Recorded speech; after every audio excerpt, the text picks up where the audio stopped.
Surat Paulus yang kedua kepada Timotius, pasal 1 ayat 1-2. Salam dari Paulus, Rasul Kristus Yesus, oleh kehendak Allah, untuk memberitakan janji tentang hidup dalam Kristus Yesus, kepada Timotius, anakku yang kekasih. Kasih karunia, rahmat dan damai sejahtera dari Allah Bapa dan Kristus Yesus, Tuhan kita, menyertai engkau.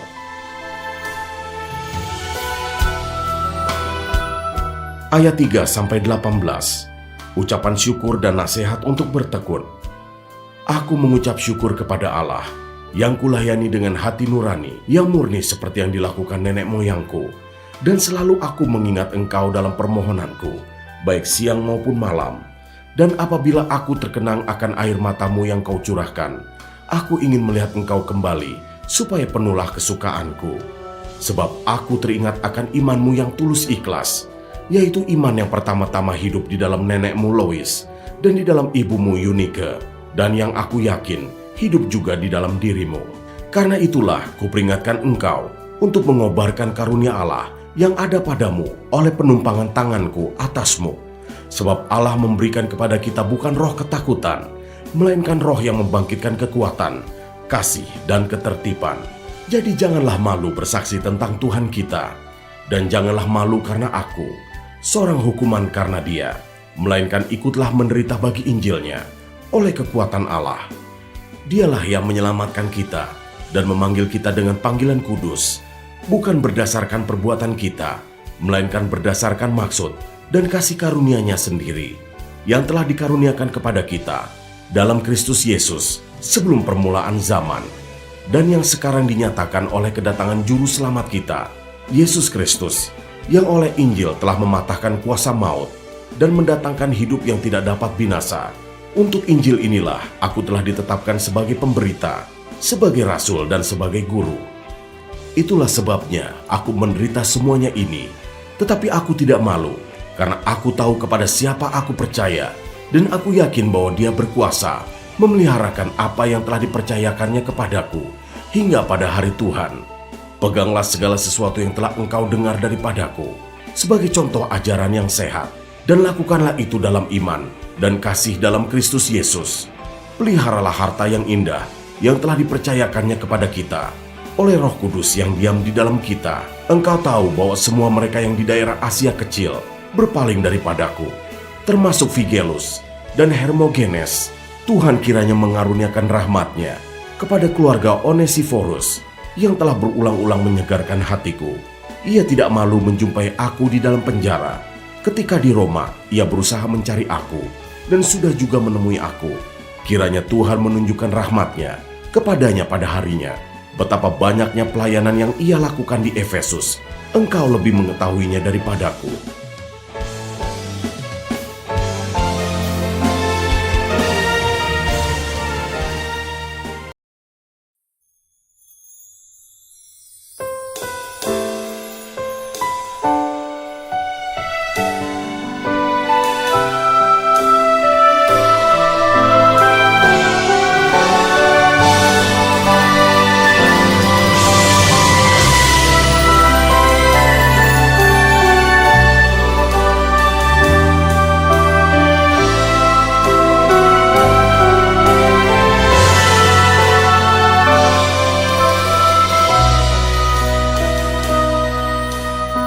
Surat Paulus yang kedua kepada Timotius, pasal 2 ayat 1-13, panggilan untuk ikut menderita. Sebab itu, hai anakku, jadilah kuat oleh kasih karunia dalam Kristus Yesus. Apa yang telah engkau dengar daripadaku di depan banyak saksi, percayakanlah itu kepada orang-orang yang dapat dipercayai, yang juga cakap mengajar orang lain. Ikutlah menderita sebagai seorang prajurit yang baik dari Kristus Yesus, seorang prajurit yang sedang berjuang, tidak memusingkan dirinya dengan soal-soal penghidupannya, supaya dengan demikian ia berkenan kepada komandannya. Seorang olahragawan hanya dapat memperoleh mahkota sebagai juara apabila ia bertanding menurut peraturan-peraturan olahraga. Seorang petani yang bekerja keras haruslah yang pertama menikmati hasil usahanya. Perhatikanlah apa yang kukatakan. Tuhan akan memberi kepadamu pengertian dalam segala sesuatu. Ingatlah ini, Yesus Kristus yang telah bangkit dari antara orang mati, yang telah dilahirkan sebagai keturunan Daud. Itulah yang kuberitakan dalam Injilku. Karena pemberitaan Injil inilah aku menderita, malah dibelenggu seperti seorang penjahat. Tetapi firman Allah tidak terbelenggu. Karena itu aku sabar menanggung semuanya itu bagi orang-orang pilihan Allah, supaya mereka juga mendapat keselamatan dalam Kristus Yesus dengan kemuliaan yang kekal. Benarlah perkataan ini. Jika kita mati dengan Dia, kita pun akan hidup dengan Dia. Jika kita bertekun, kita pun akan ikut memerintah dengan Dia. Jika kita menyangkal Dia, Dia pun akan menyangkal kita. Jika kita tidak setia, Dia tetap setia, karena Dia tidak dapat menyangkal dirinya.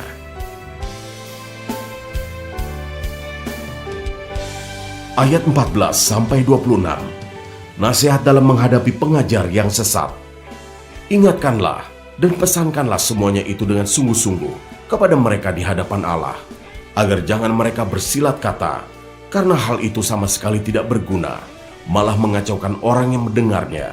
Usahakanlah supaya engkau layak di hadapan Allah sebagai seorang pekerja yang tidak usah malu, yang berterus terang memberitakan perkataan kebenaran itu. Tetapi hindarilah omongan yang kosong dan yang tak suci, yang hanya menambah kefasikan. Perkataan mereka menjalar seperti penyakit kanker. Di antara mereka termasuk Himenius dan Filetus, yang telah menyimpang dari kebenaran dengan mengajarkan bahwa kebangkitan kita telah berlangsung, dan dengan demikian merusak iman sebagian orang.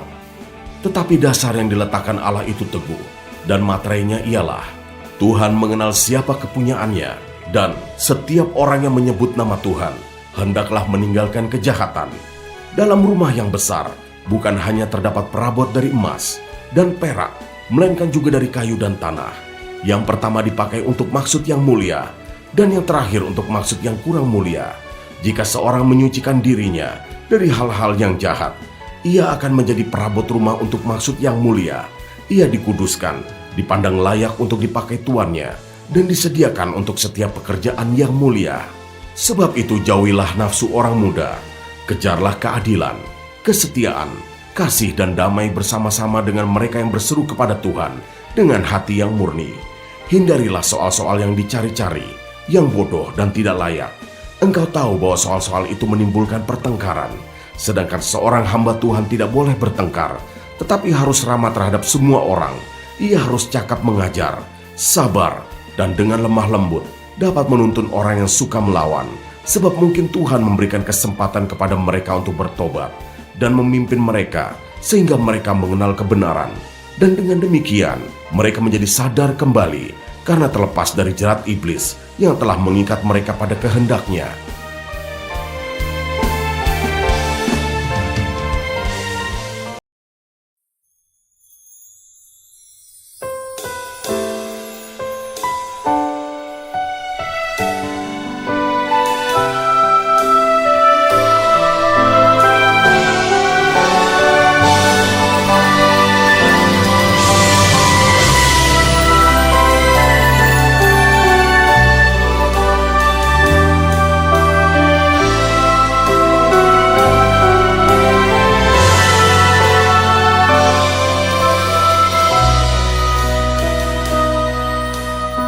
Surat Paulus yang kedua kepada Timotius, pasal 3 ayat 1-9, keadaan manusia pada akhir zaman.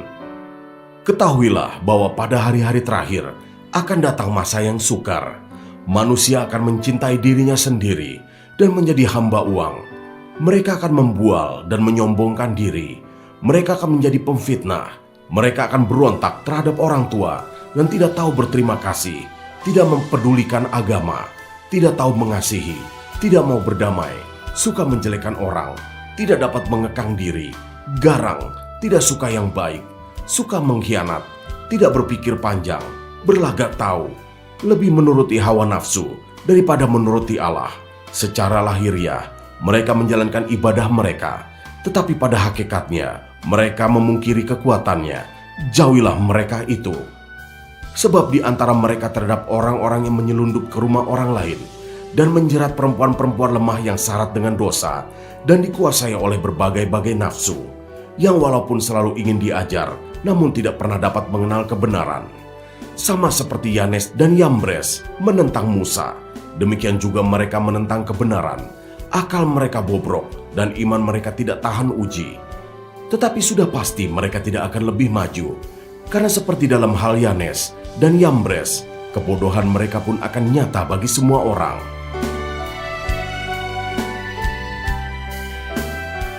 Ayat 10-17, iman bertumbuh dalam penganiayaan dan dalam pembacaan kitab suci. Tetapi engkau telah mengikuti ajaranku, cara hidupku, pendirianku, imanku, kesabaranku, kasihku, dan ketekunanku. Engkau telah ikut menderita penganiayaan dan sengsara seperti yang telah kuderita di Antiokhia dan di Ikonium dan di Listra. Semua penganiayaan itu kuderita, dan Tuhan telah melepaskan aku daripadanya. Memang setiap orang yang mau hidup beribadah di dalam Kristus Yesus akan menderita aniaya, sedangkan orang jahat dan penipu akan bertambah jahat. Mereka menyesatkan dan disesatkan. Tetapi hendaklah engkau tetap berpegang pada kebenaran yang telah engkau terima dan engkau yakini, dengan selalu mengingat orang yang telah mengajarkannya kepadamu. Ingatlah juga bahwa dari kecil engkau sudah mengenal kitab suci yang dapat memberi hikmat kepadamu dan menuntun engkau kepada keselamatan oleh iman kepada Kristus Yesus. Segala tulisan yang diilhamkan Allah memang bermanfaat untuk mengajar, untuk menyatakan kesalahan, untuk memperbaiki kelakuan, dan untuk mendidik orang dalam kebenaran. Dengan demikian, tiap-tiap manusia kepunyaan Allah diperlengkapi untuk setiap perbuatan baik.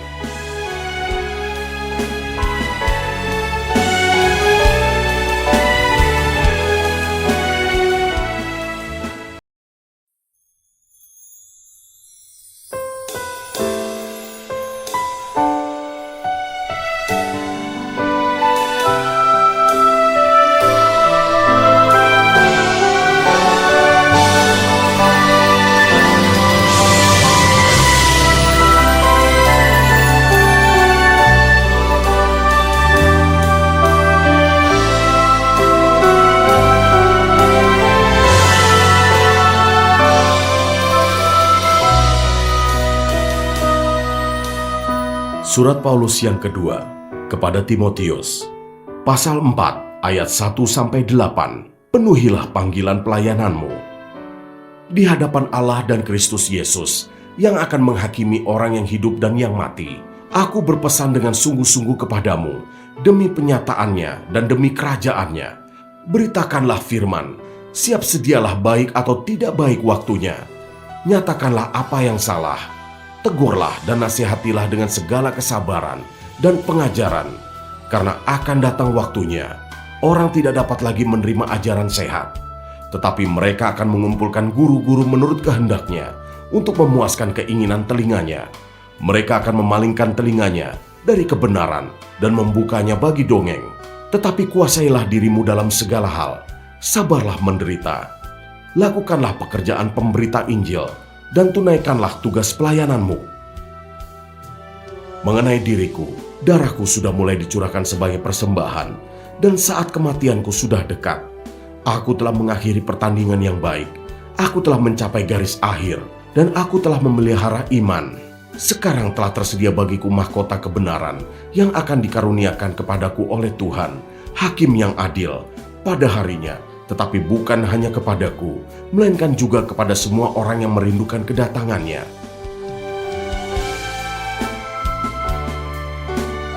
Ayat 9-18, pesan terakhir. Berusahalah supaya segera datang kepadaku, karena Demas telah mencintai dunia ini dan meninggalkan aku. Ia telah berangkat ke Tesalonika, Kreskes telah pergi ke Galatia, dan Titus ke Dalmatia. Hanya Lukas yang tinggal dengan aku. Jemputlah Markus dan bawalah ia kemari, karena pelayanannya penting bagiku. Tikhikus telah kukirim ke Efesus. Jika engkau kemari, bawa juga jubah yang kutinggalkan di Troas, di rumah Karpus, dan juga kitab-kitabku, terutama perkamen itu. Alexander, tukang tembaga itu, telah banyak berbuat kejahatan terhadap aku.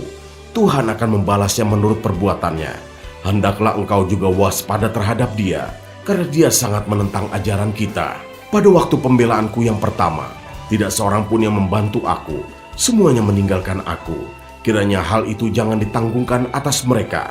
Tetapi Tuhan telah mendampingi aku dan menguatkan aku, supaya dengan perantaraanku Injil diberitakan dengan sepenuhnya, dan semua orang bukan Yahudi mendengarkannya. Dengan demikian aku lepas dari mulut singa, dan Tuhan akan melepaskan aku dari setiap usaha yang jahat. Dia akan menyelamatkan aku, sehingga aku masuk ke dalam kerajaan-Nya di sorga. Baginya lah kemuliaan selama-lamanya. Amin.